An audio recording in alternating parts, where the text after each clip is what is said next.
오늘 말씀은 그 요셉 이야기의 절정에 해당합니다. 이 구약 성경 가운데 가장 감동적이고 아름다운 부분이라고 할 수 있습니다. 요셉의 형들이 애굽에서 이제 양식을 사서 가나안에 들어와서 아버지 야곱에게 애굽에서 있었던 일을 다 이야기를 합니다. 그렇지만 야곱은 그 막내 베냐민을 보낼 수 없다고 합니다. 그런데 시간이 지나면서 양식이 다 떨어져 가고 유다가 이제 베냐민을 위해서 담보가 되겠다고 하자 아버지 야곱은 전능한 하나님께 기도하며 베냐민을 보내게 됩니다. 요셉의 형들이 이제 베냐민을 데리고 애굽에 도착하자 요셉은 이제 형들을 자기 집에 초대해서 식사를 하게 됩니다. 요셉의 형들은 마음껏 음식을 먹으면서 즐거워합니다. 정탐꾼이라는 혐의도 벗게 되고 또 시므온도 다시 만나고 베냐민도 안전하고 또 많은 양식을 얻고 이제 풍성한 대접까지 이제 받고 그동안의 염려와 걱정들을 다 잊게 할 정도로 너무나 즐겁고 행복했습니다. 요셉의 형들은 이제 이때까지만 해도 그들에게 곧 닥칠 큰 시험을 예상하지 못했습니다. 요셉은 청지기들에게 형들이 양식을 가져갈 만큼 충분하게 주고 양식의 값도 다시 자루 안에 넣도록 했습니다. 그리고 요셉이 사용하는 은잔을 베냐민의 자루 속에 넣도록 합니다. 이런 상황을 전혀 모르는 요셉의 형들은 하룻밤을 요셉의 집에서 잘 자고 다음 날 즐거운 마음으로 이제 가나안으로 가기 위해서 그 집을 떠나게 됩니다. 그런데 얼마 있지 않아 요셉은 청지기들에게 빨리 그 형들을 뒤쫓아가서 너희는 선을 악으로 갚느냐, 애굽 총리가 아끼는 은잔을 훔쳐갔다고 말하라고 합니다. 청지기가 요셉이 시킨 대로 그대로 하게 됩니다. 청지기가 요셉의 형들을 뒤쫓아서 이제 요셉이 시키는 대로 그렇게 말을 하자 형들은 깜짝 놀라면서 만약 우리 가운데 이 도둑질한 자가 있으면 그는 죽을 것이고 우리는 종이 될 것이라고 말합니다. 청지기는 이제 나의 순서대로 이제 곡식 자루를 조사하게 되는데 은잔이 베냐민 자리에서 나옵니다. 요셉의 형들은 다 자기 옷을 찢고 짐을 챙겨서 다시 이제 성으로 돌아오게 됩니다. 요셉은 이제 형들이 이제 진정으로 회개했는지 알기 위해서 은잔 테스트를 하고 있습니다. 형들에게서 분명한 회개 증거를 보기 위해서 22년 전에 그 상황을 다시 재현을 하면서 자기 대신 동생 베냐민에 대한 태도가 어떠한지 살피게 됩니다. 그런데 놀라운 것은 형들이 22년 전과는 달라졌습니다. 베냐민이 은잔을 훔친 도둑으로 몰렸을 때 형들이 다 옷을 찢고 베냐민과 함께 종이 되겠다고 하는 겁니다. 먼저 유다가 베냐민 대신에 자기를 가둬달라고 요청하는 겁니다. 요셉의 형들이 다시 그 요셉 앞에 나왔을 때 유다가 무슨 말을 합니까? 44장 그 16절을 보면 유다가 말하되 우리가 내 주께 무슨 말을 하오리이까, 무슨 설명을 하오리이까, 우리가 어떻게 우리의 정직함을 나타내리이까, 하나님이 종들의 죄악을 찾아내셨으니 우리와 이 잔을 발견된 자가 다 내 주의 노예가 되겠나이다. 유다는 그 하나님이 종들의 죄를 이제 드러내셨다고 말하는데 베냐민이 은잔을 훔친 것을 하나님이 찾았다는 말이 아닙니다. 유다는 자기 형제들이 은잔을 훔치지 않았다는 것을 확신했습니다. 그럼에도 하나님께서 종들의 죄악을 찾아내셨다고 말하는 이유는 22년 전 그들이 요셉을 노예로 판 죄악을 하나님께서 드러내셨다는 거예요. 유다는 우연 같은 죄인으로 몰리는 일들이 연속해서 일어난 것을 통해서 과거에 요셉에게 행한 죄악을 하나님이 드러내셨다고 생각하는 겁니다. 은잔 도난 사건도 하나님께서 그들의 죄악을 드러내시는 것으로 보는 겁니다. 유다와 형들은 하나님과 죄에 대해서 너무 이제 민감해요. 누군가 툭 치면서 너 죄인이지. 그러면 예, 저 흉악한 죄인입니다. 이런 말이 튀어나올 정도입니다. 유다는 이제 우리가 은잔을 훔친 자가 애굽 총리의 이제 종이 될 것이라고 이제 말하자 요셉이 뭐라고 이제 말합니까? 44장 17절을 보면 요셉이 이르되 내가 결코 그리하지 아니하리다. 잔이 그 손에 발견된 자만 내 종이 되고 너희는 편안히 너희 아버지께로 도로 올라갈 것이니라. 요셉은 음잔을 훔친 그 베냐민만 종이 되고 다른 형들은 고향으로 편안히 돌아가라고 말합니다. 요셉은 억지로 이제 형들과 베냐민을 떼어 놓으려고 하고 있습니다. 이런 상황이 이제 베냐민에 대한 형들의 태도를 잘 볼 수 있는 기회가 되기 때문이죠. 형들은 베냐민만 남기고 얼마든지 고향으로 돌아갈 수 있습니다. 은잔을 훔친 자는 베냐민이고 죄를 지은 자가 벌받은 것이 옳기 때문이죠. 형들은 베냐민을 향하여 미안하다, 안 됐다, 이런 상황에서 형들이 도울 게 없구나 이러면서 양식을 챙겨서 고향으로 돌아갈 수 있었습니다. 형들이 이렇게 해도 뭐 죄 짓는 게 아닙니다. 그런데 진정으로 회개했고 변화가 되었고 믿음이 있다면 공의만을 이제 말하지 않는다는 겁니다. 도움이 필요하고 어려운 가운데 처한 형제에 대해서 정확하게 계산하고 죄냐 죄가 아니냐 이런 것만 따지지 않습니다. 공의 이상의 사랑과 은혜가 있습니다. 진정으로 회개해서 변화된 사람은 공의와 정의와 정확한 것만으로 다른 사람을 대하지 않습니다. 공의와 정의에 기초에 있지만 그것을 뛰어넘는 사랑과 은혜로 대한다는 거예요. 왜냐하면 자기가 회개하고 변화된 것이 하나님의 은혜와 사랑 때문이라는 것을 알기 때문입니다. 만약에 하나님께서 우리를 공의와 정의와 정확한 것으로만 구원하려고 했다면 우리 가운데 구원받은 사람 한 사람도 없을 겁니다. 은혜를 받은 사람만이 다른 사람도 은혜로 대하게 됩니다. 유다는 애굽 총리로부터 베냐민을 구원하는 방법이 사실 여부를 따져서 이런 방법은 이제 불가능한 걸 알고 자비에 호소합니다. 44장 18절을 보면 유다가 그에게 가까이 가서 이르되 내 주여 원하건대 당신의 종에게 내 주에게 한 말씀만 아뢰게 하소서. 주의 종에게 노하지 마소서. 주는 바로와 같으십니다. 유다는 애굽 총리에게 조심스럽게 예의를 갖추면서 간절히 한 번만 이야기를 해달라고 요청합니다. 유다가 애굽 총리인 요셉에게 하는 이 긴 말은 이 성경에서 가장 감동적이고 아름답고 애절한 그런 말입니다. 저는 이 부분을 이제 성경으로 읽을 때마다 눈물이 안 난 적이 없어요. 막 더듬더듬 걸 정도로 너무 이제 감정적인 그런 감동이 이제 있습니다. 유다는 세 부분에 걸쳐서 말을 하게 되는데 첫 부분에서는 과거 이야기를 먼저 합니다. 전에 애굽 총리께서 우리 가족에 대해서 물으셔서 우리가 대답하기를 아버지가 계시고 노년이고 그에게 노년에 얻은 아들이 있고 또 그의 형은 죽었기 때문에 아버지가 그를 사랑한다고 이제 했습니다.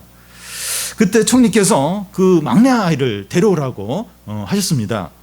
그래서 우리가 가나안으로 돌아가서 아버지께 막내를 데려가야 한다고 했을 때 아버지는 그의 형은 짐승에 찢겨 죽고 그 하나만 남았는데 그를 데리고 갔다가 재난을 당하면 내가 흰머리로 무덤에 내려가게 될 것이라고 말했다고 이제 말합니다.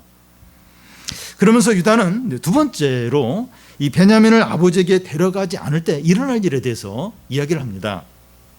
30절 31절을 보면 아버지의 생명과 아들의 생명이 서로 하나로 묶여 있거늘 이제 내가 주의 종 우리 아이가 우리와 함께 가지 아니하면 아버지가 아이 없음을 보고 죽으리니 이같이 하면 종들이 주의 종 우리 아버지가 흰머리로 슬퍼하며 수월로 내려가게 함이니이다. 아버지의 생명과 베냐민의 생명이 하나로 묶여 있다는 거예요. 만약에 우리가 돌아갈 때 베냐민을 데리고 가지 못하면 아버지가 아이 없음을 보고 흰머리로 슬피 울며 무덤으로 내려가게 된다는 겁니다. 유다는 베냐민을 데려가야 하는 이유를 말하면서 아버지의 이름을 14번이나 언급을 하고 있습니다. 아버지가 막내를 너무 사랑하고 막내와 아버지는 생명으로 연결이 되어 있다는 거예요. 유다는 베냐민을 자기 입장에서 보지 않고 아버지 입장에서 보고 있습니다. 아버지 입장에서 보면 베냐민은 너무나 소중하고 생명 같은 존재입니다. 20년 전에 형들은 요셉을 시기하여 미워하면서 노예로 팔아버렸어요. 아버지가 요셉을 너무 사랑하니까 시기해서 악을 행한 겁니다. 그런데 지금 유다는 아버지 야곱이 편애하는 베냐민을 시기하는 것이 아니라 아버지 입장에서 베냐민을 사랑하고 너무나 소중하게 여기고 있습니다. 여러분, 우리가 우리 입장에서 사람을 바라보면 사랑하기가 힘들지만 하나님 아버지 입장에서 보면 사랑할 수 있게 됩니다. 우리 입장에서 밉고 마음이 다치고 분노가 생길 수 있지만 하나님 아버지 입장에서 보면 너무나 소중하고 귀한 겁니다. 독생자가 저 사람, 저 인간을 위해서 저 너무 싫은 미운 인간을 위해서 죽었다는 거예요. 독생자가 피를 흘리며 죽었다는 겁니다. 그리스도인은 그리스도의 심장으로 이식을 받은 자들입니다. 우리 입장에서 사람을 대하는 것이 아니라 그리스도 입장에서 사람을 대하는 겁니다. 우리가 그렇게 할 때 우리에게 상처와 아픔을 준 사람을 덜 미워하게 되고 마음을 더 좀 열 수 있게 되고 사랑하려고 애쓰고 또 더 나아가서 기꺼이 희생하려고 하기까지 하게 됩니다. 유다는 이제 세 번째 부분에서 이제 베냐민을 위해서 자기가 대신 종이 되겠다고 말합니다. 33절에 이제 조의 중으로 그 아이를 대신하여 머물러 있어 내 주의 종이 되게 하시고 그 아이는 그의 형제들과 함께 올려 보내소서. 유다가 이렇게까지 말할 필요나 의무가 없습니다. 은잔을 훔친 자는 베냐민이에요. 베냐민이 자기 죄에 대해서 책임을 지는 것이 옳습니다. 그리고 베냐민의 모친과 유다 모친이 다르고 또 아버지 야곱은 베냐민을 편애합니다. 유다 입장에서 보면 베냐민을 위해서 희생할 이유가 하나도 없어요. 그런데 지금 유다는 베냐민을 풀어주고 자기를 대신 종으로 삼아달라고 사정하고 있습니다. 이것이 회개의 바른 모습입니다. 사람이 변했을 때 얼마나 아름다운가 하는 것을 보여줍니다. 사람이 멋있게 이렇게 꾸미고 그랬을 때도 물론 멋있지만 사람이 변했을 때 그때가 너무나도 제일 아름답다는 거예요. 이 세상에서 가장 아름답고 멋진 사람은 진정으로 회개해서 변화된 사람입니다. 그 사람만이 가장 놀랍고 아름다운 사랑을 할 수 있습니다. 여러분, 주위에서 진짜 이렇게 회개해서 변한 사람을 본 적 있습니까? 저는 좀 우리 교회 안에서 봐요. 얼마나 아름답고 얼마나 존귀한지 모릅니다. 진정한 회개라고 하는 것은 자기의 죄를 슬퍼하고 반복해서 죄를 짓지 않는 정도가 아니라 사랑할 이유도 없고 희생할 의무도 없는 죄인을 위해서 자기 자신을 주는 겁니다. 진정으로 변화된 사람은 다른 사람의 진정한 유익을 위해서 삽니다. 자신의 소중한 시간과 물질과 수고를 무가치해 보이는 사람에게 아낌없이 줍니다. 우리 교회 이제 교인들이 이제 청소년 사역에 헌신하고 수고를 많이 하는데 일종의 그런 거라고 생각이 돼요. 아무 그럴 의무도 없는데 그냥 사랑하는 거예요. 헌신을 하는 거죠. 여러분, 지금 유다가 베냐민을 위해서 하고 있는 것이 대속입니다. 대속. 이게 바로 대속입니다. 그 죄와 상관없는 유다가 베냐민을 대신해서 죄값을 치릅니다. 이게 대속이에요. 이게 대속입니다. 나중에 예수 그리스도가 유다의 후손으로 오셔서 우리의 죄값을 대신해서 치르십니다. 유다가 베냐민을 대신해서 종이 되어야만 베냐민이 풀려나듯이 예수께서 우리를 대신해서 죽으셔야만 우리가 죄에서 해방이 됩니다. 우리가 구원받고 하나님의 자녀가 된 것은 아무 죄가 없으신 예수 그리스도가 죽으시고 희생이 되셨기 때문입니다. 그리스도의 대속으로 하나님의 자녀가 된 사람은 자기도 다른 사람을 대속하는 그런 삶을 살게 됩니다. 그러니까 예수님의 대속하고 똑같은 건 아니지만 비슷한 이렇게 의무도 없고 또 그렇게 사랑할 어떤 이유도 없는데 그 사람을 위해서 대신 희생을 하는 거예요. 그래서 그 사람이 이렇게 은혜를 받고 구원을 받도록 그런 삶을 이제 살게 됩니다. 다음은 요셉의 울음입니다. 사람이 고생을 많이 하고 험한 일을 많이 당하면 감정도 메말라가고 눈물도 메마르게 됩니다. 그러다가 이제 사랑을 많이 받고 은혜를 많이 받으면 감정이 살아나고 눈물이 회복되는 것을 볼 수 있습니다. 요셉은 22년 전 어느 날 갑자기 애굽의 노예로 팔려가면서 그 13년 동안 타국에서 종살이와 감옥 생활을 했습니다. 그는 힘들고 고통스러운 시간을 보내면서 정서가 메마르고 눈물도 다 메말릴 수 있었습니다. 그런데 지금 요셉은 감정이 풍부하고 눈물이 많아진 것을 볼 수 있어요. 그가 형들을 만나면서 두 번에 걸쳐서 눈물을 이제 흘리게 되는데 옆방에 가서 급히 이제 울고 이제 돌아옵니다. 한 번은 형들을 이제 정탐꾼으로 몰아세웠을 때 형들이 서로 이제 주고받는 이야기를 이제 듣게 되는데, 우리가 요셉에게 괴로움을 주었는데 우리가 그 괴로움을 받는도다, 이 얘기를 들으면서 요셉이 울컥 이제 눈물을 흘리게 되고, 또 한 번은 베냐민이 애굽에 내려와서 요셉의 집에서 형들과 함께 식사할 때 그 베냐민을 보면서 막 감정이 폭발쳐서 또 옆방에 가서 얼른 막 울고 나서 다시 돌아오게 됩니다. 요셉이 13년간의 힘든 고생을 한 후에 감정이 메마르지 않고 눈물이 마르지 않은 이유가 무엇입니까? 하나님께서 요셉을 은혜와 말씀으로 치료하고 회복시켰기 때문입니다. 요셉이 총리가 된 후에 결혼하여 두 아들을 낳게 되는데 그 아들들의 이름을 지으면서 이걸 이제 표현을 하고 있습니다. 첫째 아들 이름이 므낫세인데 하나님께서 내 모든 고난을 잊게 하셨다, 이런 뜻이고, 이제 둘째 아들이 에브라임인데 하나님이 나를 번성하게 하셨다 하는 뜻입니다. 하나님은 고난당한 성도를 은혜와 말씀으로 온전하게 회복시키십니다. 외적으로만 회복시키는 것이 아니라 정서와 감정까지 회복시키셔요. 감정과 눈물이 살아나게 되는데 이것이 이제 건강한 거예요. 이게 은혜입니다. 그래서 막 슬플 때 울고 이게 건강한 게 이게 은혜입니다. 하나님 이걸 회복을 시켜주세요. 요셉은 이번에는 이제 옆방에 가서 우는 것이 아니라 모든 애굽 사람들에게 나가라고 하고 나서 공개적으로 이제 웁니다. 45장 그 1절 2절에 요셉이 시종하는 자들 앞에서 그 정을 억제하지 못하여 소리질러 모든 사람을 자기에게서 물러가라 하고 그 형제들에게 자기를 알리니 그때 그와 함께 한 다른 사람이 없었더라. 요셉이 큰 소리로 우니 애국 사람에게 들리며 바로의 궁중에 들리더라. 요셉이 20년 동안 참았던 감정과 울음이 이제 폭발한 겁니다. 사람이 울어야 할 때 우는 것이 정상입니다. 그런데 울어야 될 때 안 울어요. 안 울어요. 이게 뭔가 이게 병든 거예요. 이게 울어야 될 때 우는 게 이제 정상이에요. 그런데 그동안 너무 어려움이 많았고 상처가 이제 많으면 울지 못합니다. 울면 자기가 무너지고 자신이 너무 비참하게 느껴지기 때문이죠.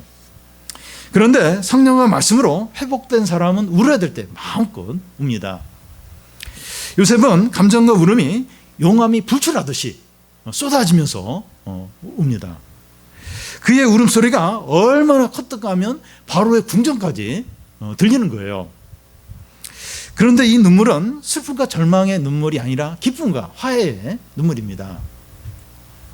요셉이 그 전까지만 해도 그 형들을 이제 정탐꾼으로 막 이제 몰아붙이다가 갑자기 울음을 터뜨리면서 자기가 누군가 그 신분을 밝힌 이유가 뭡니까? 유다의 말을 통해서 형들이 진정으로 회개했고 변했다는 증거를 보았기 때문입니다. 형들이 진정으로 회개했기 때문에 더 이상 요셉과 형들 사이에 가로막는 장애물이 없는 겁니다. 죄가 그동안 요셉과 형들 관계를 막았는데 죄가 이제 사라져버린 겁니다. 진정한 회개는 우리와 하나님과의 관계, 또 사람들과의 관계를 회복을 시킵니다. 그래서 오늘 우리에게 가장 시급한 것은 진정으로 회개하고 진정으로 변하고 하나님께 돌아가는 겁니다. 하나님과 우리 사이에 막힌 것이 없어야 하고 다른 사람과의 관계에서 장애물이 없어야 합니다. 진정한 평안과 기쁨과 풍성함은 많은 것을 소유한 데 있지 않고 진정한 회개와 또 화해에 있습니다. 여러분, 우리가 하나님과 그리고 다른 사람과 진정으로 화해할 때 행복하고 평안하고 풍성하게 됩니다. 이것이 행복이고 평안이고 이게 풍성한 것인가? 그때서야 그걸 맛보고 누리게 됩니다. 뭐 다른 거 없어고 뭐 이렇게 여러 가지 상황은 힘들어도 참 이렇게 사람과의 관계가 이렇게 회복이 되었을 때, 하나님과의 관계가 화해가 되었을 때 너무나 편안한, 기쁜 거예요, 기분. 그리고 풍성함에 행복이 막 이렇게 누려지고 이제 그것을 이제 맛보게 되죠. 요셉은 형들에게 자기가 누구인지 밝힙니다. 3절 4절을 보면 요셉이 그 형들에게 이르되 나는 요셉이라 내 아버지께서 아직 살아 계시니까 형들이 그 앞에서 놀라서 대답하지 못하더라. 요셉이 형들에게 이르되 내게로 가까이 오소서. 그들이 가까이 가니 이르되 나는 당신의 아우 요셉이니 당신들이 애굽의 판자라. 요셉은 형들에게 자기가 이제 요셉이라고 이렇게 밝히면서 당신들이 애굽의 판자라고 합니다. 그러자 형들이 너무 놀래요. 애굽 총리가 요셉이라는 사실이라 놀래고 또 요셉에게 보복을 당하지 않을까 또 두려워합니다. 요셉은 형들을 바로 안심시킵니다. 5절에서 8절까지 보면 당신들이 나를 이곳에 팔았다고 해서 근심하지 마소서, 한탄하지 마소서. 하나님이 생명을 구원하시려고 나를 당신보다 먼저 보내셨나이다. 이 땅은 2년 동안 흉년이 들었으나 아직 5년은 밭갈이도 못하고 추수도 못할지라. 하나님이 큰 구원으로 당신들의 생명을 보존하고 당신들의 후손을 세상에 두시려고 나를 당신들보다 먼저 보내셨나니 그런즉 나를 이리로 보낸 이는 당신들이 아니라 하나님이시라. 하나님이 나를 바로에게 아버지로 삼으시고 그 온 집의 주로 삼으시며 애굽 온 땅의 통치자로 삼으셨나이다. 요셉은 형들에게 자기를 노예로 팔았다고 근심하지 말고 한탄하지 말라고 말합니다. 그 이유는 하나님이 생명을 구하기 위해서 형들보다 먼저 나를 이곳에 보냈다는 거예요. 7년 대흉년 중에 2년이 지났고 아직 5년이 남았다는 겁니다. 하나님께서 우리 가족들의 생명을 구원하시려고 자기를 형들보다 먼저 애굽에 보내셨다는 거예요. 요셉의 이런 말은 형들을 안심시키기 위해서 지어낸 말이 아니었습니다. 이것이 요셉에 대한 하나님의 뜻이고 하나님의 구원 계획이었습니다. 요셉 자신도 그동안 왜 고난을 받아야 하는지 이해가 안 됐을 거예요. 그런데 시간이 지나고 나니까 다 이해가 되는 겁니다. 우리는 현재 어려움과 고난의 의미를 다 이해할 수가 없지만 시간이 지난 후에 이해할 수 있습니다. 갑자기 집에 어떤 그 사고가 일어나고 또 막 질병이 생기고 사업에 어려움이 닥치고 뭐 자식에게 어떤 큰 문제가 생기고 이해가 안 돼요. 왜 이런 일이 일어났는지. 근데 시간이 지나고 나면 이제 그걸 이제 그런 의미를 이제 깨닫게 됩니다. 그래서 현재는 이해가 되지 않더라도 하나님을 신뢰하고 의지하는 게 중요합니다. 이런 삶이 절대로 무모하거나 헛되지 않고 가장 확실하고 소망이 있어요. 지금 현재 삶 이해가 안 돼요. 근데 인내하면서 믿음을 지키는 거예요. 그렇게 하면서 이렇게 견디는 거, 이게 절대로 헛되지 않다. 절대로 무모하지 않습니다. 여러분, 요셉이 그 형들을 용서하고 보복하지 않는 이유는 그가 성공하고 잘 되었기 때문이 아닙니다. 형들이 그때 나를 노예로 팔지 않았다면 지금처럼 총리가 되지 못했을 텐데 그때 노예로 팔아줘서 고맙다는 것도 아닙니다. 또한 형들의 악행이 하나님 뜻과 일치했다는 것도 아닙니다. 이게 무슨 의미인지 예를 들겠는데요. 직장에 못된 상사가 크리스찬 직원을 지나치게 괴롭히는 겁니다. 그 크리스찬 직원은 그 상관 때문에 막 너무 힘든 거예요. 그래서 막 하나님께 기도하고 그러면서 막 그 기도의 사람이 되고 믿음의 사람이 되고 굉장히 막 이제 성숙하게 이제 변하게 됩니다. 하나님은 그 못된 상관에게 잘했다고 상주하는 것이 아니죠. 그의 죄악에 대해서 심판을 하십니다.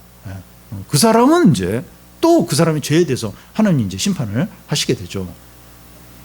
그와 같이 형들의 죄악이 하나님의 구원을 이루는데 도움을 주었다고 그들의 죄가 합리화될 수 없습니다. 그런데 형들이 회개했기 때문에 그들의 죄가 용서가 되고 은혜가 회복이 되는 거죠. 형들은 회개를 했어요. 회개를 했으니까 이제 다시 하나님 은혜가 회복이 된 겁니다.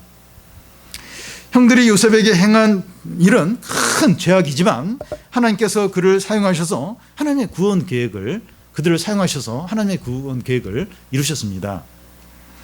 믿는 자들에게 일어나는 어떤 불이나 악도 하나님의 통제 범위를 벗어나지 않습니다. 우리에게 닥치는 어떤 고난이나 이 불행이나 고통도 믿음으로 감당하면 하나님의 뜻을 이루는 도구가 됩니다.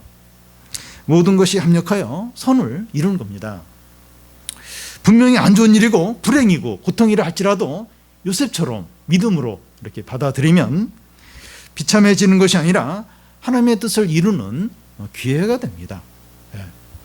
그러니까 뭐 세상에서도 그렇잖아요. 이렇게 남들보다 안 좋은 환경이고 불행인데 그걸 이제 이렇게 인내하면서 이렇게 극복을 하면 남들보다 더 이렇게 어떤 훌륭한 사람이 되는 이제 그런 경우들을 세상에서 보게 되는데 신앙에서 더더욱 이제 그렇다는 겁니다. 우리 자신도 존귀케 되고 가족들도 살리고 다른 많은 사람들도 복을 받고 부흥이 일어나는 거예요. 부흥이 일어나는 그런 고난과 불행을 믿음으로 감당하면 이런 은혜가 이제 임하게 됩니다. 요셉은 하나님의 뜻과 구원 계획을 깨닫자 형들에 대해서 보복할 필요를 못 느끼게 됩니다. 그가 노예 생활하고 감옥살이할 때 형들에 대해서 보복하고 복수할 그런 마음이 있었을 겁니다.